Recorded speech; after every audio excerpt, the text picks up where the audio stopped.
Boas-vindas a todos, muito especialmente ao nosso querido Orson Peter Carrara e ao nosso querido Marco Mayuri. E nós vamos, então, com esses agradecimentos, vamos agradecer. Outra esfera, outra instância de agradecimentos pela gratidão, mestre querido, que todos aqui enviamos agora ao teu coração magnânimo, por estarmos aqui na condição em que estamos. Rogamos-te, mestre, que nos ajudes e abençoes o ICEB e o nosso encontro desta tarde com os nossos irmãos Orson e Marco, que nos falarão, mestre, da tua moral, para nós ainda estranha moral. Mas nós ainda te rogamos, mestre, as bênçãos por sobre todos os nossos irmãos em necessidade, no plano da terra, e vibramos agora juntos, em silêncio, por esses irmãos que sofrem e atravessam duras provas e até expiações. Neste contexto, mestre, nós te agradecemos também a oportunidade deste exercício de amor aos nossos irmãos, sob a tua égide, rogando que a tua mão de paz, de luz, de misericórdia, de consolação e de proteção faça descer agora essas luzes, bênçãos e energias por sobre todos os nossos irmãos em sofrimento. Ainda te rogamos, mestre, as tuas bênçãos pela recuperação de nossos queridos irmãos César Reis, José Henrique Rubim de Carvalho, Jorge Cerqueira. Que eles também possam, mestre, receber essa tua bênção em especial, a bênção que tu dispensas agora aos nossos irmãos Marco e Orson. Que a tua paz e a tua luz permaneçam conosco hoje e sempre. Que assim seja.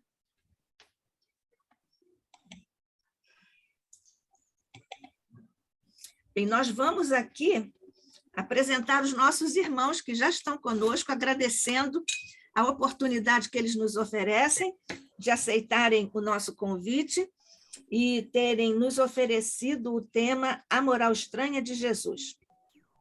Orson Peter Carrara nasceu em São Paulo e lá vive, é aposentado, é escritor, tem 21 livros publicados, dedica-se ao ideal da divulgação da doutrina espírita, fazendo palestras, entrevistas e um amplo trabalho virtual pelo canal de YouTube, blog, ambos em seu nome pessoal. São ótimas as postagens do Orson sempre, viu? Ele tem programa de rádio e também na sua cidade, Matão. Ele já fez palestras em muitos locais do nosso Brasil e de alguns países. E ele é diretor doutrinário da comunidade espírita Cairbar Schutel.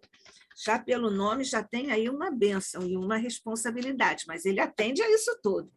E o Marco Antônio Mayuri Miranda nasceu também em berço esplêndido, eu vou dizer mesmo, berço esplêndido, que é o berço espírita, tem uma mediunidade manifesta pela primeira vez aos 5 anos, depois, se vocês quiserem, podem perguntar a ele, mas foi controlada nessa fase infantil, claro, nós sabemos, em um tratamento, e ele voltou, então, a essa tarefa de exercício da mediunidade aos 18 anos.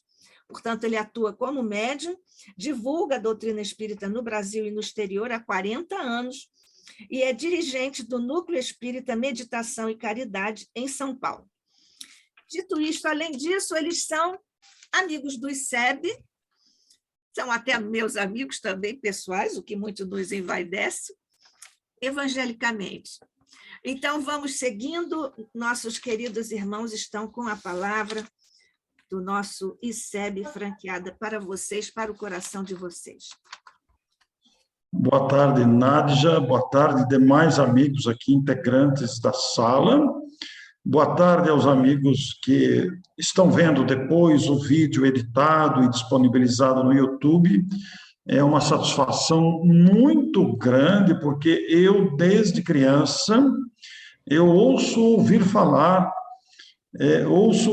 sempre ouvi falar do Instituto de Cultura Espírita do Brasil.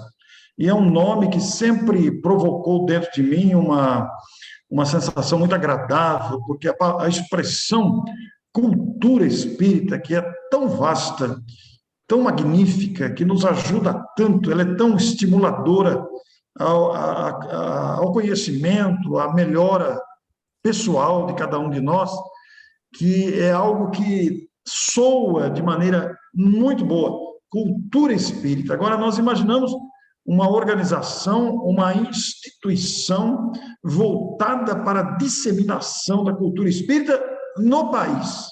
Ora, isto traduz para todos nós motivo de muita alegria, de muita gratidão, de autêntico entusiasmo, de forma que, ao receber o convite da nossa querida Nádia, em nome do ICEB, nosso coração pulsou diferente.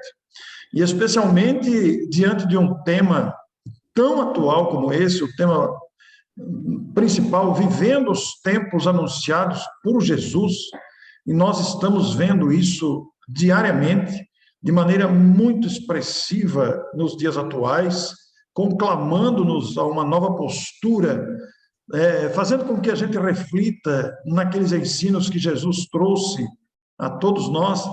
Nós ficamos muito entusiasmados e é um desafio, porque a palavra de Jesus, o conteúdo do Mestre, traduz que a gente reflita, pede que a gente pense, solicita que a gente assimile devidamente esses ensinamentos, né? E eu, imediatamente, lembrei-me do amigo Marco Maiuri, que, especialmente com a finalidade de vocês conhecerem este nobre amigo, com o seu conteúdo tão saturado de espiritualidade, de sensibilidade, alguém que estuda, alguém que traz dentro do coração este ideal vivido com muito amor. Então, eu agradeço, inclusive agradeço a aceitação da nossa sugestão, e nós o fizemos especialmente para que a apresentação do tema, depois escolhido a moral estranha ou a estranha moral, porque tanto faz, embora lá no Evangelho nós temos uma definição referindo-se ao Cristo, mas num painel, numa exposição, tanto faz você pôr a moral estranha ou a estranha moral, que dá para fazer um encaixe fabuloso dessas questões frente aos desafios e frente a esta grandeza de ensinamento. Então, as minhas palavras iniciais aqui a todos os amigos é de cumprimentos, cumprimento por esta perseverança, por esta iniciativa, alimentando o ideal espírita e trazendo ao nosso coração a oportunidade de refletir.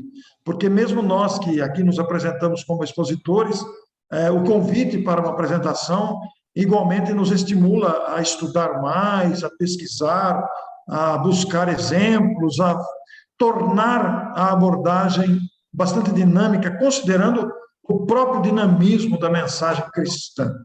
Então, a minha saudação, a minha alegria, e eu agora passo ao Marco para que ele faça as suas apresentações, o que completa as nossas palavras aqui, com certeza. Marco, por favor, fique à vontade. Nossa alegria a todos. Boa tarde a todos, boa tarde a todos que nos ouvem, querido Orson, todos os amigos, nossos votos de muita paz. É uma alegria realmente participarmos deste momento, um momento em que nós agradecemos de coração muito enternecido por esta oportunidade de falar do Instituto de Cultura Espírita do Brasil. Um tema tão importante como sendo Jesus em nossos dias. Nós todos, na doutrina espírita, observamos que estamos vivendo o final de um ciclo, e isso se encaixa perfeitamente naquilo que Jesus nos recomendou e disse que aconteceria, e uma verdadeira presciência dos fatos. Nós vamos observar que mesmo o homem dando grandes saltos de inteligência, nunca as palavras de Jesus foram tão atuais como agora. Nunca o homem necessitou tanto de Jesus em sua vida. Muito obrigado a todos. Muito bem. Então, nós somos convidados aí para participar deste painel, uma sequência de programação aos sábados, às 14 horas, e vivendo aquilo que Jesus anunciou. Estamos numa época de vivência daquelas observações, daquelas advertências feitas por Jesus, não compreendidas em sua época, e que o Espiritismo nos fez compreender com uma maior abrangência, justamente porque, do ponto de vista puramente ao pé da letra, essas lições, elas causam um temor, o que, de uma certa forma, alimentou esse temor durante algum tempo, e que o Espiritismo vem esclarecer aos nossos olhos, ao nosso sentimento, ao nosso raciocínio, a profundidade dessas observações, para não nos deixarmos envolver por qualquer sentimento de temor, ou de penalidades, ou de castigos, que não condizem com a bondade de Deus, a grandeza de Deus. Então, se nós buscarmos, por exemplo, para citar o capítulo 24 de Mateus, nós vamos ver lá o sermão profético, que repassa por vários aspectos de situações, de frases atribuídas e transcritas pelos evangelistas que não foram compreendidas devidamente na sua época, causando neles lá uma impressão difícil de ser assimilada para aqueles homens que não tinham uma dimensão como nós temos hoje, embora não tenhamos ainda uma dimensão completa, estamos todos aprendendo, somos aprendizes dessa doutrina extraordinária, mas muitas citações atribuídas a Jesus e transcritas pelos evangelistas causaram uma certa apreensão, quando ele vai dizer lá no sermão profético, por exemplo, a vez de ouvir guerras, rumores de guerras, e ainda não é o fim, vai se levantar nação contra nação, nós vamos nos lembrar desses trechos lá do sermão profético, quando ele se refere também à pestilência, fome, terremotos, que seriam apenas o princípio das dores. Então, todas essas questões em que nós nos deparamos no sermão profético causaram uma apreensão, e foi muito oportuno que o Instituto Cultura Espírita do Brasil escolha falar sobre essas advertências, sobre essas citações, e que agora nós começamos a verificar com episódios localizados, alguns, outros atingindo o planeta todo, como foi o caso, e é o caso da Covid, causando o esfriamento de muitos, e até a multiplicação da iniquidade, não só por causa da Covid, porque antes da Covid já havia essa multiplicação da iniquidade, e também a constatação do esfriamento da caridade. Mas, da mesma forma, o Cristo se refere à perseverança, aquele que perseverar até o fim será salvo. Então, na referência à grande tribulação, para que ele faz citações sobre o que se acha no telhado, não desça, não leve coisa alguma, o que se acha no campo, não volte para buscar sua túnica, são questões todas que amedrontaram e causaram apreensão para as pessoas que vão tomando contato com esses textos. Então, é importante que nós tragamos aqui, até porque quando vamos nos deparar com a estranha moral lá do Evangelho segundo o Espiritismo, nós vamos compreender com mais largueza de raciocínio essas questões. Então, eu devolvo o Marco Maiuri para as considerações iniciais aí dessa questão que nós começamos a falar. Muito bem. Eu acho que eu tenho que clicar no quadrinho aqui para aparecer, né, na tela aqui, não é?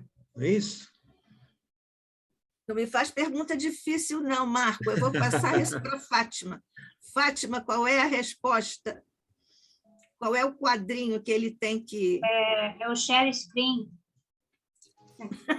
Tá. Nossa Rosa. Share screen. Nossa Rosa. Share Oi, screen. professora Nádia. Não, na verdade, eu perguntei se havia alguma exposição e o senhor Orton me disse que não, mas eu tenho que passar o host.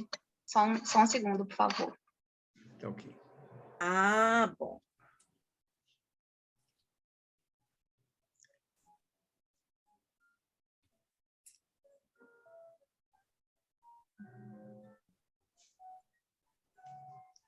Pronto, agora já consegue usar o share screen. Ah, tá ok. Não. Bom, eu vou complementar, então, a fala que o Orson disse, depois eu me entendo aqui com o Zoom. Muito bem, gente. Jesus representa, até hoje, um desafio para os seres humanos. Ele naturalmente quis nos dizer que para nós conquistarmos a felicidade, a plenitude, a elevação do espírito, a felicidade, quando falamos profunda, não é, do espírito humano, nós temos que passar por alguns dissabores, porque faz parte da educação do espírito que somos, do espírito eterno que somos. E nós sabemos que todos os patamares educativos dos seres humanos acontecem muito gradativamente.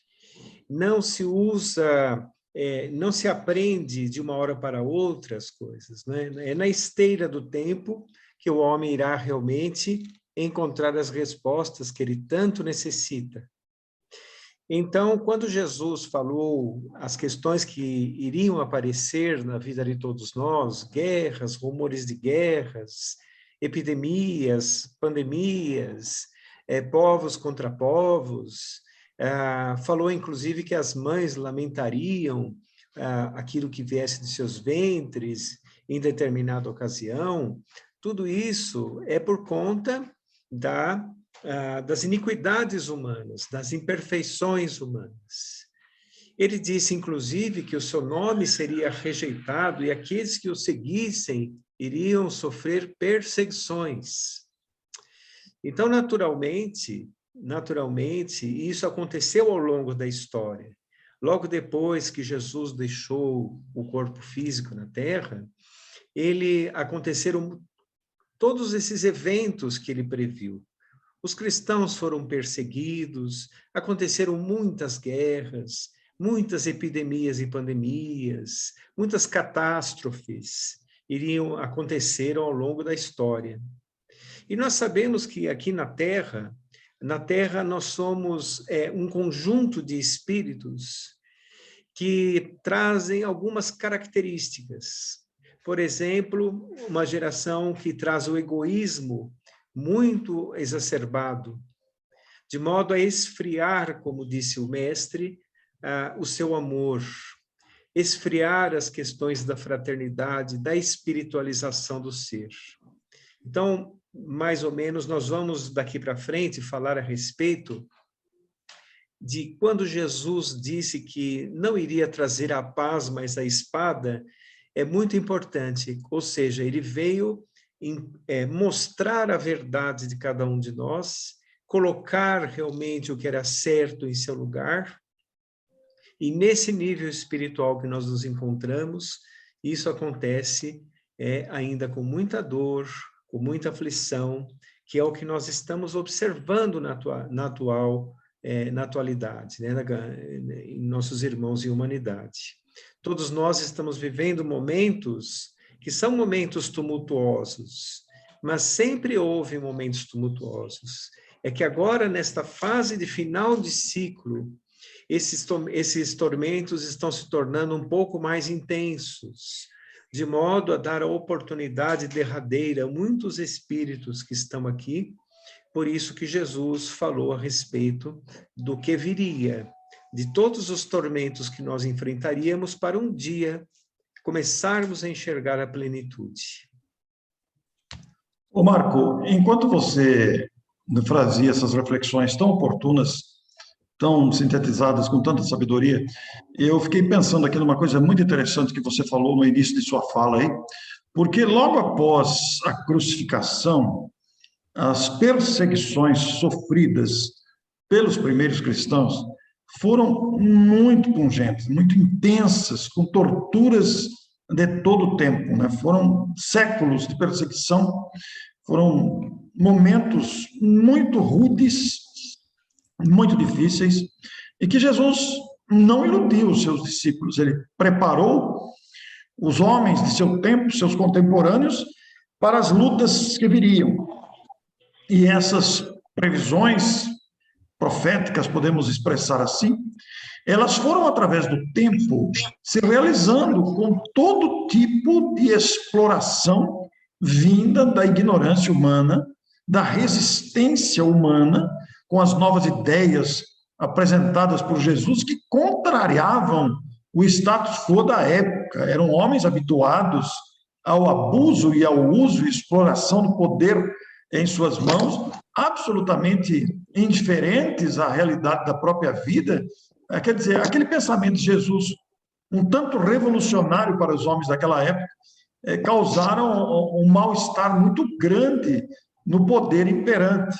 E quem arcou com essas consequências de grande intensidade foram aqueles que se dispuseram a seguir Jesus. Então, muito interessante esse retrospecto. Estamos escutando que a Lúcia nem mandou.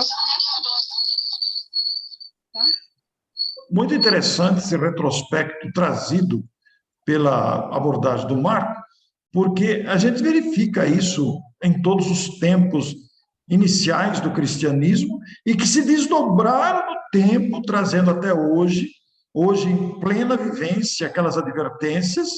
Depois nós falaremos do capítulo específico do Evangelho segundo o Espiritismo, quando vamos entrar ali na estranha moral, em que o não entendimento dessas questões é que deixaram a conturbação na mente humana da época e nas gerações que se seguiram, perseguidas, torturadas, incompreendidas.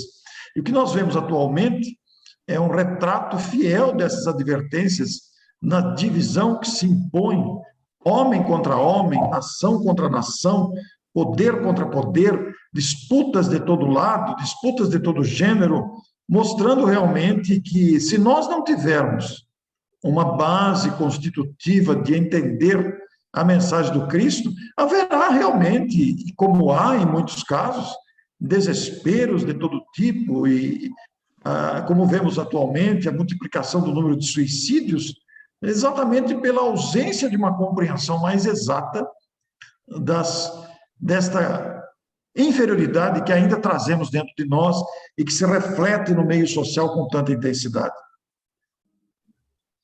É verdade. Deixa eu ver se eu consigo me colocar na tela aqui. Bom. Isso é uma questão que o Orson abordou muito importante no que diz respeito à ação dos seres humanos no tempo atual. Na época do Cristo, era um testemunho de fé. Aqueles primeiros seguidores precisavam sacrificar muitas vezes o corpo, a vida. Então, nós poderemos comentar assim, mas, puxa vida, levavam o corpo ao sacrifício, entregavam a vida, mas nós temos que entender o seguinte: a presença de Jesus e a presença daqueles que conviveram com Jesus na vida dos primeiros cristãos modificava suas vidas para sempre. E todo o sacrifício era pouco perto da felicidade prometida. Nós sempre gostamos de falar que a nossa vida equipara-se a um jarro d'água e o reino dos céus equipara-se ao grande mar. Todos nós estamos realmente procurando o reino dos céus.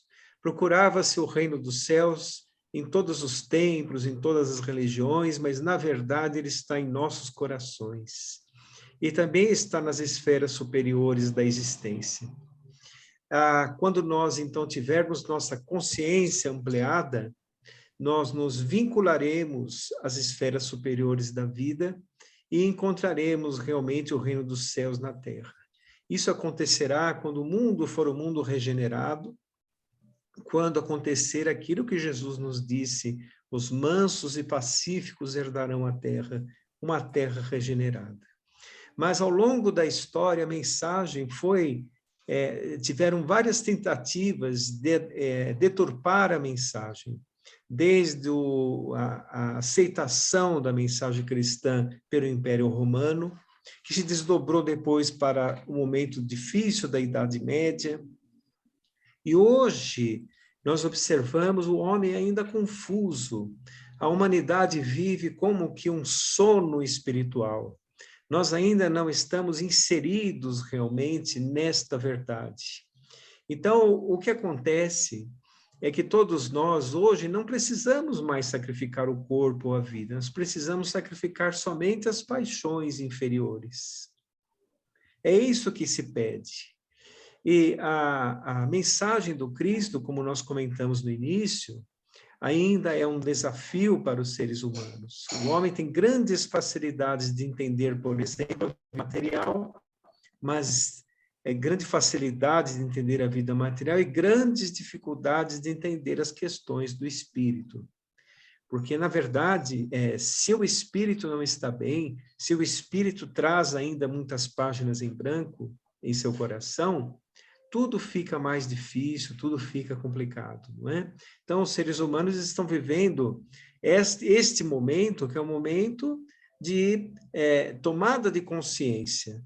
É um momento em que os seres humanos estão tendo a oportunidade de crescer, a oportunidade de chegar ao chamado fim dos tempos. A doutrina espírita nunca fala uma mensagem apocalíptica, mas fala de finais de ciclos. Final dos tempos é final de um ciclo, não é? O Orson tocou muito bem a respeito da época dos transtornos que estamos vivendo nessa época. Gostaria de abrir um parênteses para o livro Obras Póstumas, no capítulo Regeneração da Humanidade, um capítulo belíssimo, que fala exatamente isso que o Orson falou. Muitos deixarão a fé e o amor de lado. Outros propiciarão muitas iniquidades, não sabendo eles que, na verdade, essas iniquidades estão apressando a regeneração da humanidade, porque nenhuma lei natural é derrogada. E haverá também muitos suicídios, inclusive de crianças, diz lá no Obras Póstumas. E é uma questão que também fala a respeito do momento tenebroso das drogas, dos vícios, em que o homem está vivendo. Então, este capítulo do Obras Póstumas está diretamente ligado ao sermão profético de Jesus. Ele fala, inclusive, aparecerá pessoas que, mesmo vivas, estão sendo retiradas da sociedade, da própria vida, mesmo vivas. Quer dizer, as pessoas que ficam fora de si, as pessoas que ficam vivendo mesmo encarnados, mas retirados das questões sociais pelas viciações, que são um tormento para a humanidade atualmente. Ou seja, nós estamos vivendo grandes iniquidades, conforme Jesus nos disse, desde o seu tempo até aqui, porque nós temos levas de espíritos que habitam a Terra. Muitos que estão aqui agora já viveram no passado as iniquidades, ou propiciaram as iniquidades, e dentro da lei de causa e efeito retornam para poderem se recuperar dentro de sua marcha evolutiva. Marco, esta expressão que você usou lá no começo, que você trouxe novamente, que Jesus é um desafio para todos nós, porque ainda guardamos dentro de nós muita imaturidade, nós ainda temos muito que aprender, nós ainda não conseguimos nos disciplinar devidamente diante de tão magna mensagem que nos convida à renovação. As bem-aventuranças apresentadas por Jesus como um cântico de esperança e de alegria, como você costuma bem dizer, né, que o anúncio do Sermão da Montanha foi o dia mais feliz da Terra, e eu sempre me lembro disso com muito carinho, porque verdadeiramente aquelas apreciações magníficas, aquelas promessas, felizes aqueles, e aí nós temos toda aquela sequência de bem-aventuranças, felizes aqueles que agirem desta ou daquela forma, felizes aqueles que souberem conter os impulsos e disciplinarem a si mesmos, conforme nós conhecemos. Nós vamos ver que este é um trabalho que exige bastante disciplina, pede vontade de agir naquela direção, pede renúncia a caprichos e egoísmos. Então, se nós lermos aqui o sermão profético ao pé da letra, nós vamos nos desesperar. Mas, se nós lermos o sermão profético com o olhar da alma, e especialmente agora, diante da revelação espírita que nos esclarece com tanta propriedade, nós vamos ver a conexão que existe entre esses sofrimentos enfrentados e agora em fase muito aguda, atingindo patamares que nós não imaginávamos. Nós vamos ver a lógica e a coerência desses ensinos advindos, essas aflições pungentes, advindas exatamente pela ausência e falta de observação daquelas lições simples trazidas pelo mestre de Nazaré. Você citou os pacificadores, né, os mansos, quer dizer, ainda há uma necessidade muito grande de desenvolver dentro de nós aquela mansidão recomendada pelo Cristo, que naturalmente esta mansidão saberá enfrentar as aflições com serenidade, com confiança em Deus, sabendo a passagem breve dessas situações, que outra finalidade não tem, senão a finalidade didática, educativa, de realmente conduzir o homem por caminhos em que ele colha os frutos da perseverança e da observação da lei.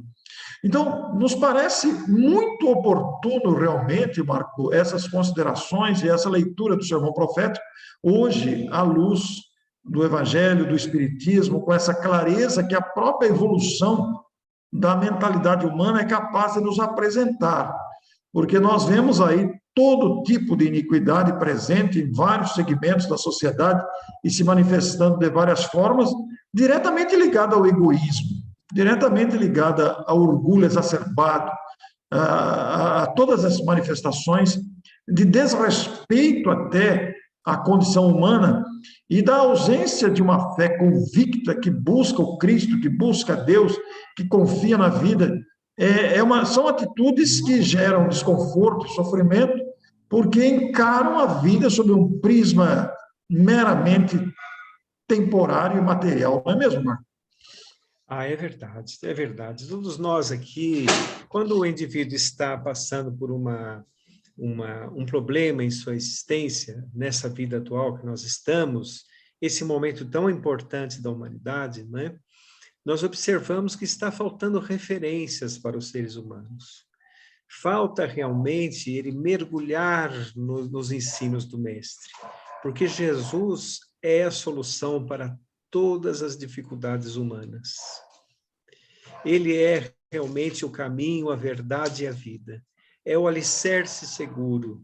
Então, todas as questões humanas estão relacionadas ali, por exemplo, no Evangelho segundo o Espiritismo, no Evangelho de Jesus, em todos os Evangelhos do Cristo, não é? Então, lá nós temos como se fosse realmente uma cartilha de bem viver. E o Sermão do Monte é realmente um resumo maravilhoso, é um verdadeiro poema espiritual, não é? É realmente dito pelos amigos espirituais como sendo o dia mais feliz da Terra, em que a Terra recebeu uma quantidade de fluidos, de ensinamentos que ficaram encravados na psicosfera terrestre, repercutindo em nosso espírito até hoje. Então, quando o homem se afasta da verdade, ele se perturba. É isso que nós temos observado ao longo da história, não é? A tentativa de deturpação da mensagem de Jesus e a tentativa também de inserir interesses pessoais nesta mensagens, políticos, interesses políticos, quero dizer, de poder, de ganância, o homem se perdeu, porque é completamente desconectado da mensagem do Cristo.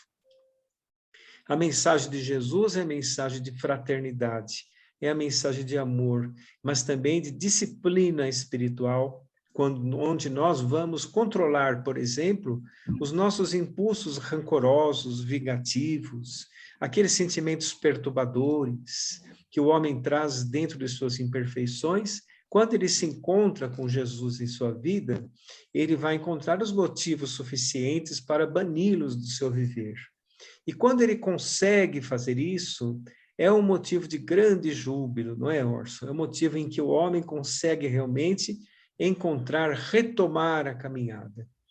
Agora, você disse uma coisa muito interessante, que o sermão profético quando nós nos deparamos com as palavras, se o indivíduo for encarar aquilo de uma forma apocalíptica, se ele for encarar aquilo de uma forma ao pé da letra, vamos dizer assim, ele vai talvez se perturbar com isso. Mas nós temos que entender que Deus nunca usa de violência. Ele respeita, por exemplo, o livre-arbítrio das pessoas ao longo da história. Ele respeita também a modificação que nós podemos submeter o nosso espírito. Ele respeita e obedece às leis naturais, né? As leis naturais colocadas por Deus, nosso Pai, para que o homem, transitando por essas leis, tenha oportunidades. Então, Deus, que é amor, esperará de seus filhos a razão, para que um dia eles consigam também dar passos diferentes na terra. Nós agora estamos vivendo este momento em que muitos espíritos ainda não estão entendendo. Estão ainda dirigidos pela ingratidão para Deus, dirigidos realmente pela perturbação espiritual, pelos sentimentos não trabalhados. Nós temos ainda muitas páginas em branco em nosso coração e está realmente na hora de nós seguirmos com confiança. Aqueles que perseverarem encontrarão realmente a felicidade. Encontrarão a felicidade, primeiro, de servir, porque a melhor felicidade é sempre de quem serve. E depois, de poder encontrar uma referência abençoada. A queda, o tropeço é próprio do aluno que somos. Mas importante é nós nos soerguermos e olhar realmente os ensinos de Jesus para seguirmos adiante. Como é saudável ao nosso coração pensar na bondade de Deus, né? Marco lembrou muito bem, Deus não usa de agressividade, mas respeita o nosso livre-arbítrio. Aí está uma lição maravilhosa. Com a doutrina espírita, nós que já compreendemos em maior largueza a questão do cada um segundo suas próprias obras. A desatenção, o uso do egoísmo e o desrespeito à fraternidade gerarão consequências. Então, essas consequências estarão em forma de colheitas obrigatórias e muitas vezes dolorosas, em função da não observação da lei de amor que deve reger e rege os nossos destinos e a nossa caminhada. Então, o livre-arbítrio, essa possibilidade, esse poder da escolha, nos oferece condições para pensar e repensar. Aí, voltando aqui ao sermão profético, depois, no outro bloco, nós vamos entrar no capítulo específico do Evangelho segundo o Espiritismo, que nós escolhemos para esta tarde. Nós, se verificarmos aqui na sequência a parábola do servo vigilante e observarmos também a vinda do Filho do Homem e, igualmente, essas situações todas que nos conclamam a atenção aos ensinos trazidos de Jesus, como a parábola da figueira também, nós vamos compreender a nossa participação nesse processo.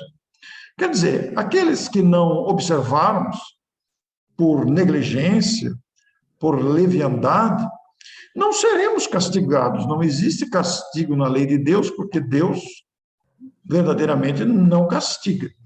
Mas colheremos as consequências da nossa desatenção, da nossa leviandade, podemos até usar essa expressão. Então, é importante verdadeiramente, de posse dessas informações, que atentamente vamos estudando e tentando compreender, aprofundando a nossa maneira de enxergar as questões, de verificar a justiça de Deus, de verificar a grandeza, a bondade de Deus para com os seus filhos. Colocando para todos nós, como lei, a caminhada de progresso, onde entram naturalmente os esforços empreendidos nessa direção. O que naturalmente solicita que nos disciplinemos, inclusive nas emoções, reflitamos nas decisões, nas ações, nas reações, que controlemos os nossos impulsos, porque a orientação já existe.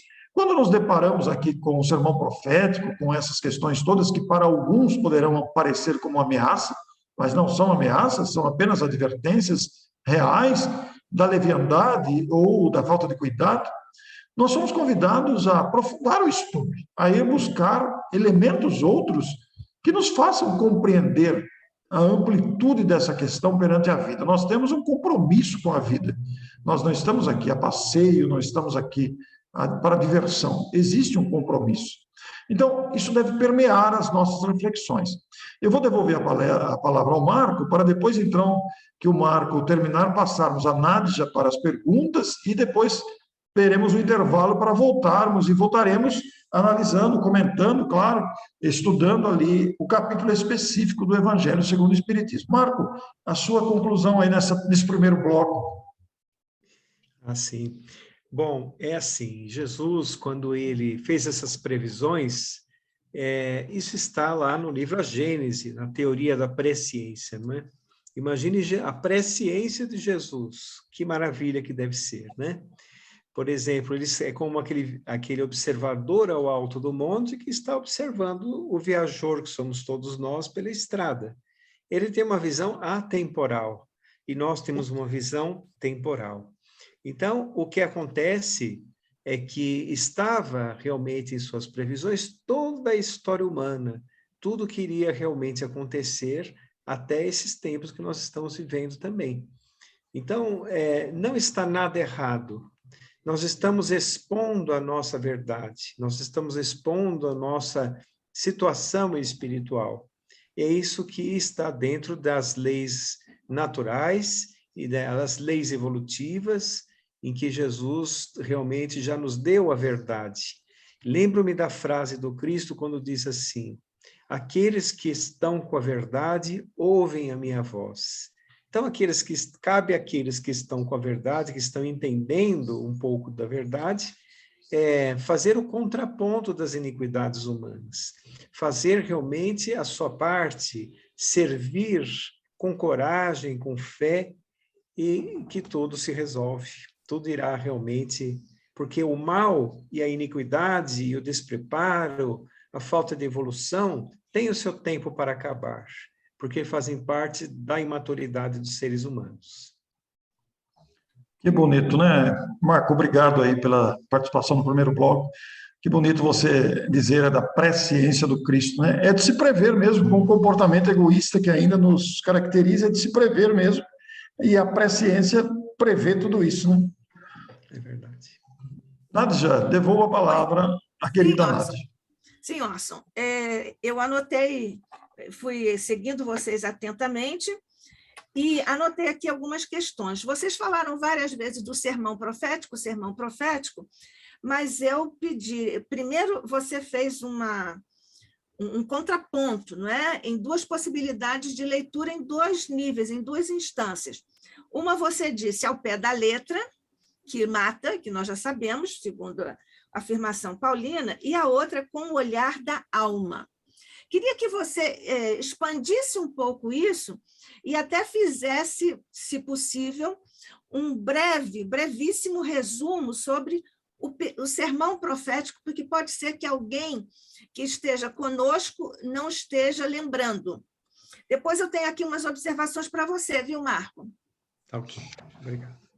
Muito bem, é muito interessante realmente, porque nós temos aí um texto colocado, muitas pessoas poderão se assustar ou não compreender realmente o que é que pretende um texto desse, essas anotações feitas pelos evangelistas, e se nós pegarmos isso ao pé da letra, nós vamos nos assustar e poderá causar espécie de medo, e como se fosse um castigo ou se fosse uma ameaça à nossa tranquilidade.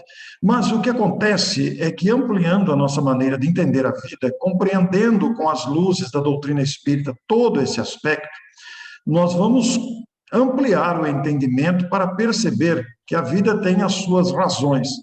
A vida não é um passeio, ou uma brincadeira, ou uma aventura sem causa. A vida tem um sentido amplamente educativo, didático, para nos fazer evoluir. É papel da vida, entre aspas, empurrar a gente.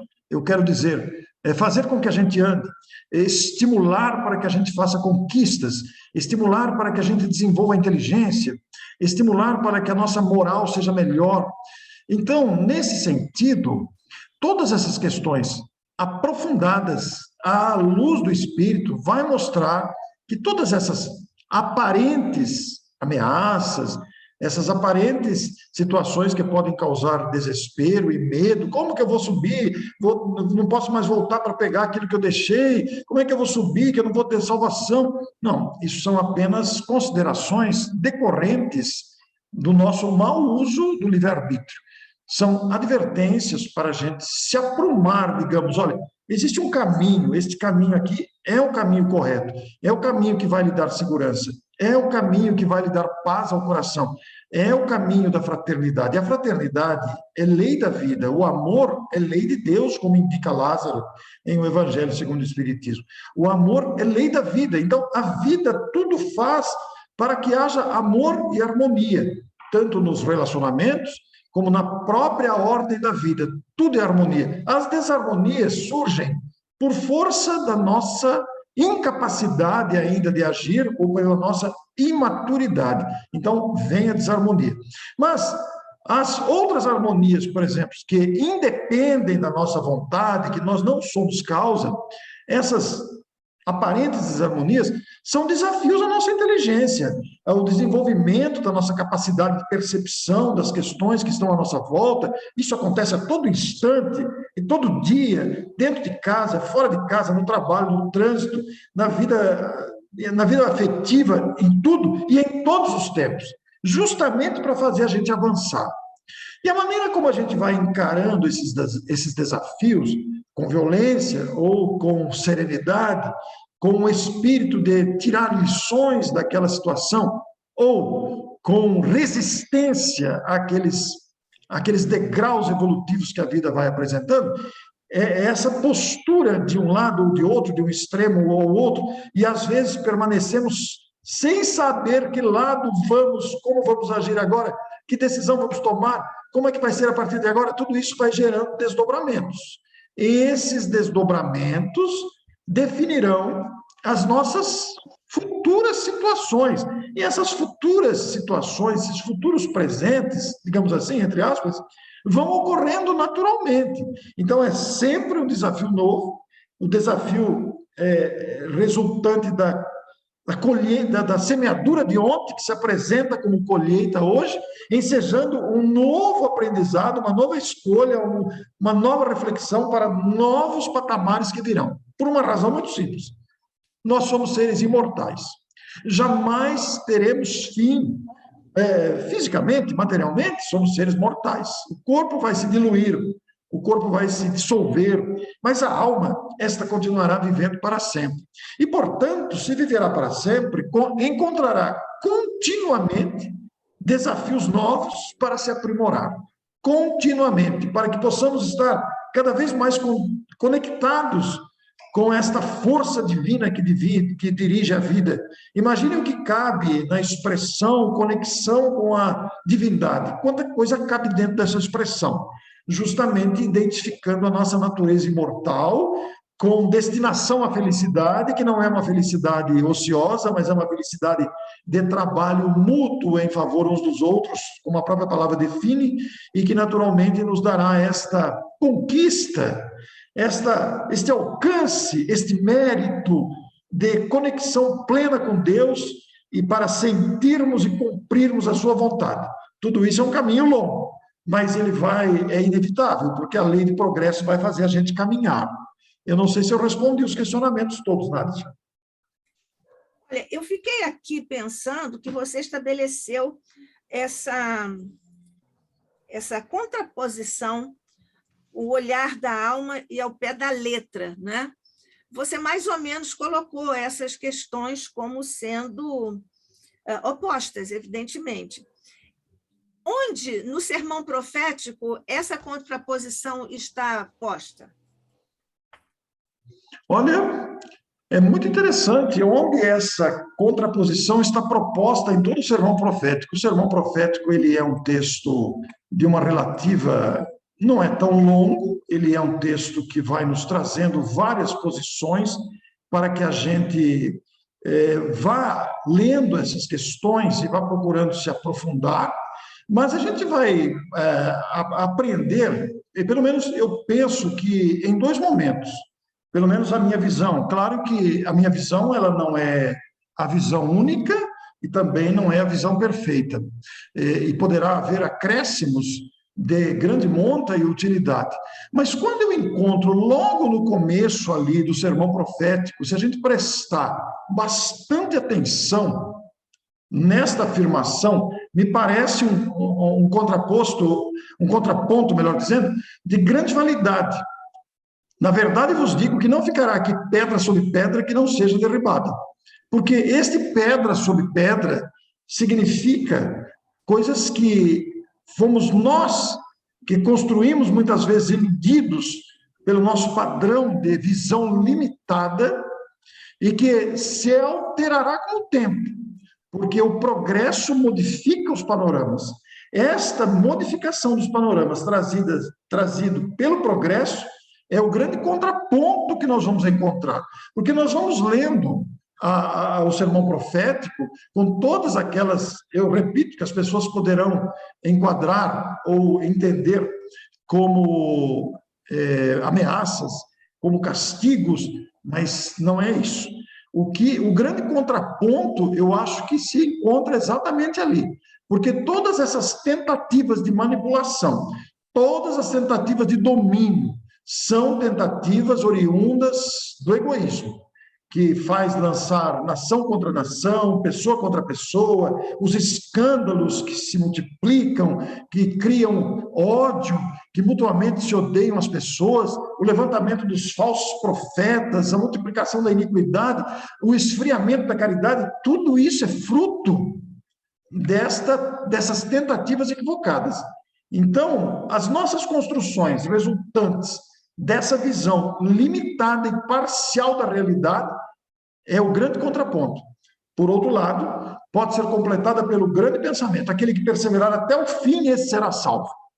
Eu acho que esses dois itens, ao meu ver, preenchem isso, porque essa perseverança até o fim, ela é advinda de uma observação mais atenta. A observação mais atenta permite que você enxergue além das aparências, enxergue o espírito da letra e não a letra.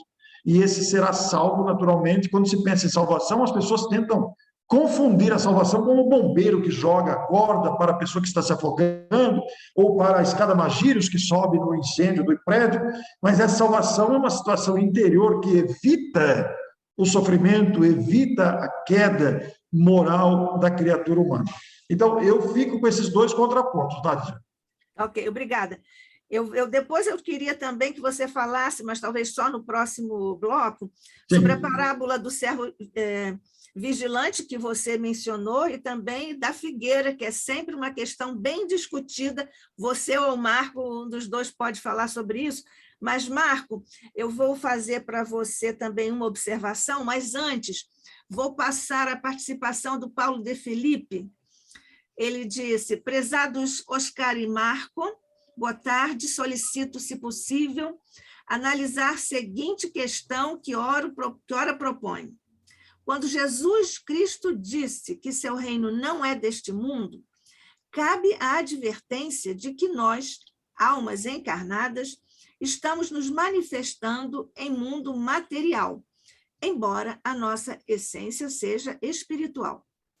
Claro que há razões para tal, mas devemos ter sempre na consciência que somos criados por Deus e nosso mundo primeiro é um mundo espiritual.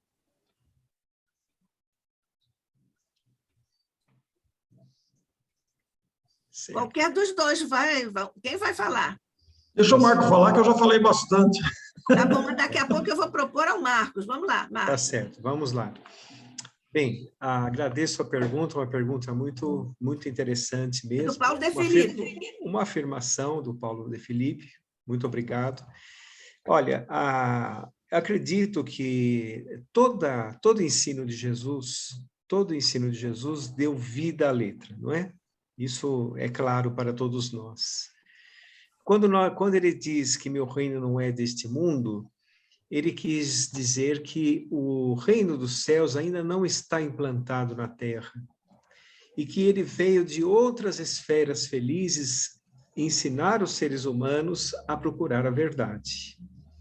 Então, isso estava naturalmente previsto em sua imensa evolução. Nós temos que entender que quando a Terra foi formada, há 4 bilhões e 500 milhões de anos, Jesus já era um espírito crístico. Ou seja, todos nós estamos aqui de forma mais voltada ao que somos agora, há 250 mil anos aproximadamente. Então, a evolução de Jesus é completamente diferente. Se o reino de que ele veio não é deste mundo ainda, é porque ele veio de outros reinos, de outro reino em que a verdade já existe. E ele veio nos ajudar, nos auxiliar a perseguir esse reino, a trazer para nós esse reino. Eu acho interessante uma frase que falada inclusive por Chico Xavier, naturalmente através de Emmanuel, quando ele disse assim, que o Antigo Testamento é como se fosse o homem batendo as portas da providência divina, pedindo uma revelação de luz. E que representa o homem questionando a pergunta do homem, a espiritualidade superior. E Jesus representa a resposta. Então, todos nós temos aqui na Terra, somos amparados por esse espírito crístico, que está muito acima de nós, não é? Muito acima de nós, e ele quer implantar, e dentro da escala evolutiva, tanto dos seres humanos, quanto da escala planetária, do desenvolvimento planetário, que é um plano das esferas superiores, que caminha lado a lado com a evolução humana, tudo irá se desenvolver, tudo irá progredir. Então, naturalmente, o mundo um dia será um mundo cristianizado, em que a verdade imperará, onde os espíritos que aqui estão, muitos deles irão se localizar onde é próprio para a sua evolução, e a Terra receberá espíritos mais enobrecidos, com mais informações, para transformar tanto espiritualmente a Terra, quanto socialmente, tanto do ponto de vista material, quanto do ponto de vista espiritual. Haverá um dia em que nós nos voltaremos para as questões espirituais da vida, como uma fonte principal de bênçãos. E a parte material será a parte para nós vivermos aqui provisoriamente, para nós estagiarmos na matéria um certo período, mas a verdadeira existência, todos nós sabemos, é a existência espiritual, não é? Então, quando Jesus, por exemplo, falou, o Orson comentou, não restará pedra sobre pedra, significa que todos aqueles impérios construídos pelos seres humanos, todos faliram e todos falirão. O único império que permanecerá na terra será o da verdade e da justiça, proclamado por Jesus em uma verdadeira presciência dos fatos, como citamos. Pronto, então vamos ver aqui, nós estamos já fechando praticamente o tempo das perguntas, mas eu queria que você, Marco, se pudesse, fazendo o exercício de mentor, eu digo que exercício de mentor é nós dizermos um monte de coisas, por exemplo, responder 2 perguntas em um tempinho bem curto. Mas se não puder, não tem importância, Marco, nós estamos aqui no mesma humanidade, mas enfim, você falou, pode escolher uma das 2 também, você falou há pouco sobre banir do seu viver. O que você quis dizer com banir do seu viver? Que coisas nós devemos banir do nosso viver? E depois você, mais ou menos na mesma linha imagética, você disse, você falou em páginas em branco em nosso coração, que é muito poético, é muito profundo também. O que e como escrever nelas, nas páginas em branco em nosso coração? Banir de nosso viver são sentimentos perturbadores, São os pensamentos perturbadores. Porque tem uma sequência, pensamentos, sentimentos que se desdobram em atitudes. Então, naturalmente, no evoluir dos seres humanos, nós vamos aos poucos encontrando uma maturidade em nosso ser e baniremos os sentimentos perturbadores, os equívocos da alma, que tem o seu tempo para acabar, porque por conta a própria imaturidade que trazemos em nossa imperfeição. E, naturalmente, encontraremos novos valores, que são os valores de crescimento da alma, de exercício dos sentimentos nobres, né? Colocaremos no lugar destes sentimentos perturbadores, sentimentos nobres. E quando nós falamos a respeito de páginas em branco, significa que ainda falta realizações em nosso coração, falta realizações em nós como espíritos que somos. Ou seja, falta ainda nós preenchermos os nossos vazios existenciais do espírito com conquistas da alma, com sentimentos mais evoluídos e com atitudes de amor ao próximo, de fraternidade. E como escrever isso, Marco? Através do servir. A maior alegria é sempre de quem serve. Então, quando nós servimos, nós estamos escrevendo nessas páginas em branco aquilo que falta em nós. Os espíritos recomendam, por exemplo, a caridade, como sendo a salvação. O que significa? Significa que nós saímos de nós mesmos, vamos até o infortúnio do outro, e lá percebemos que podemos ajudar, e quando nós voltamos para dentro de nós mesmos, estamos mais fortalecidos. E estamos escrevendo em nosso coração também. Porque muitas vezes nós achamos que estamos fazendo tudo, mas estamos cumprindo só a nossa obrigação.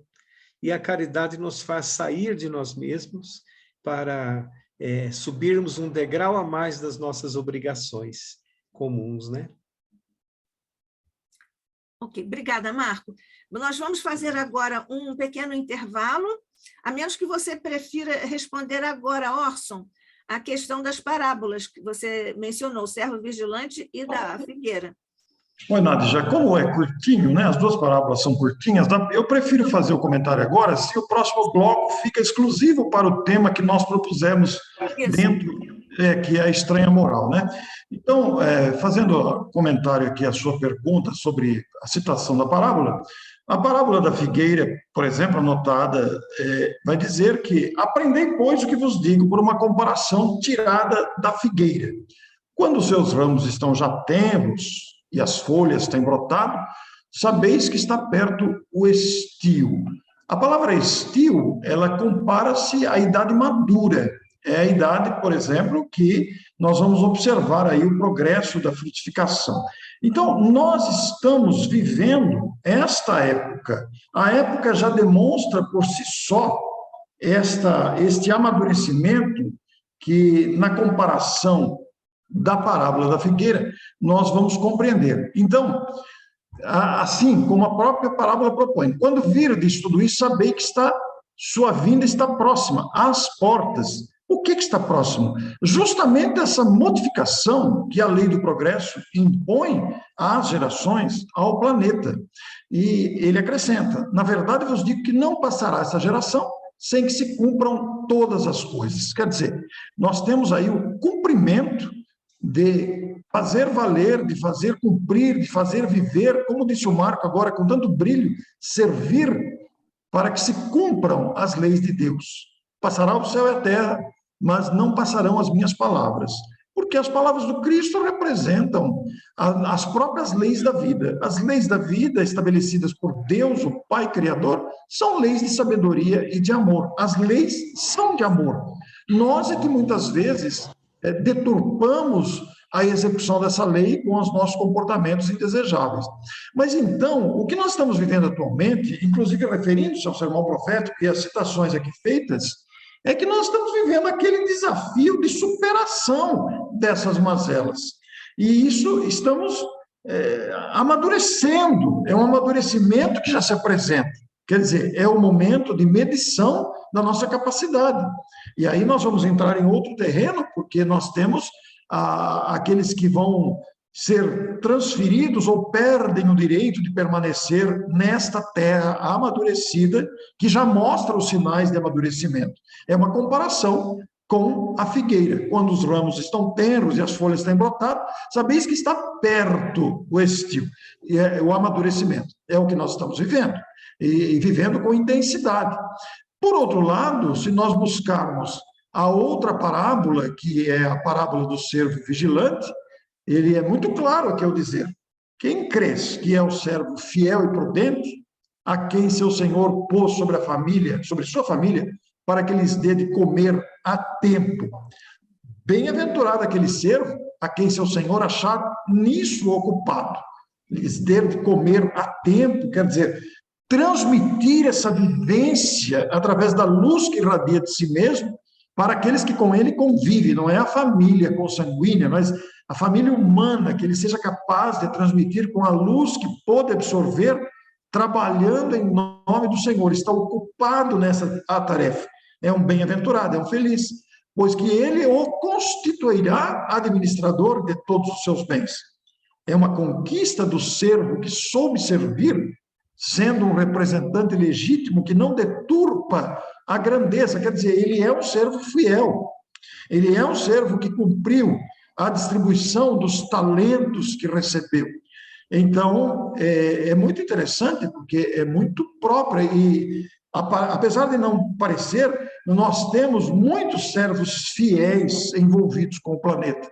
Embora os nossos olhos, às vezes, enxerguem apenas aqueles que deturpam, aqueles que contrariam esses preceitos, nós temos muitos servos fiéis encarnados na perseverança, no trabalho do bem, e os desencarnados que continuam dando uma assistência permanente àqueles que sabem sentir o Cristo e desenvolvem esse sentido de servir. Porque se aquele servo, não dando condições para isso, como cita a parábola, disser no seu coração: meu Senhor tarda em vir, isso é uma desconsideração que denota uma negligência, uma leviandade com as tarefas que nos foram confiadas. Então, virá o Senhor daquele servo no dia em que ele não espera e na hora que ele não sabe, e removê-lo-á, e porá sua parte com os hipócritas, ali haverá choro e ranger de dentes. O que também não é uma ameaça, que também não tem o sentido de castigo, mas é uma consequência da leviandade, do descaso com a confiança que lhe foi depositada.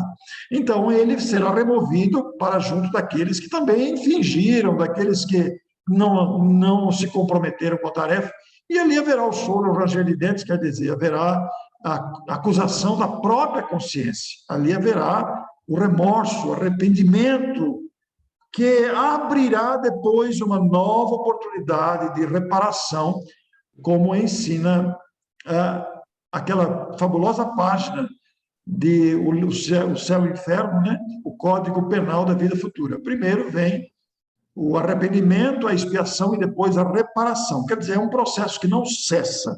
Então, o servo vigilante, a parábola desse servo, refere-se àqueles que estão atentos à tarefa comprometida. Orson e Marco, o Paulo de Felipe acabou de fazer mais uma questão e eu indago se vocês deixam para depois, para nós termos a próxima atração no próximo bloco. Eu vou ler a pergunta dele. Prezados palestrantes, se a Terra é habitada por espíritos imperfeitos em estágios de provas e expiações, e que outros espíritos podem ter se aperfeiçoado sem precisar passar necessariamente por necessidades de provas e expiações, pois não cometeram os desacertos que cometemos, então poderemos dizer que a Terra poderia não existir? Vocês podem deixar para o próximo bloco ou agora. O que você acha, Marco? Eu queria... É possível responder agora? Posso responder agora? Sim, Marco. Pode responder. Não, olha, os estágios planetários, eles são de acordo com a evolução humana. Então, a Terra sempre, esse estágio importantíssimo de provas e expiações, que é um mundo transitório entre o mundo primitivo e o mundo de regeneração, é de fundamental importância, porque nós estamos aqui em uma mescla de espíritos muito grande, uma mescla evolutiva. Então, aqui tem tantos espíritos bons, dentro da escala espírita, bons e benévolos, existem alguns bons e benévolos reencarnados, como existem espíritos muito imperfeitos, como existem espíritos que estão em uma média evolutiva. Essa mescla evolutiva que nos faz crescer, porque quando nós retornamos para a vida espiritual, ficamos submetidos a faixas vibratórias compatíveis com o nosso estado evolutivo. Lá convivemos com espíritos mais ou menos do mesmo nível evolutivo que nós. Quando nós reencarnamos, nós misturamos os níveis evolutivos que permite que nós possamos conviver com o diferente, de conviver com aquelas pessoas de ideal, de pensamento diferente de nós, exercitando os sentimentos nobres que citamos. Tolerância, resignação, perdão. Então, esse estágio de provas e expiações é fundamental e todos os espíritos passam pela fieira educativa. Todos nós necessitamos. Então, pronto. Obrigada, Marco. Obrigada, Orson. Nós, então, vamos para 10 minutos de intervalo e daqui a 10 minutos nós voltamos para mais um bloco com Orson Peter Carrara e Marco Mayuri, A Estranha Moral de Jesus. Até já. Nós nem precisamos sair, é só fechar o microfone e a câmera e voltamos em 10 minutos. Exatamente. Até já. Até já. Obrigado.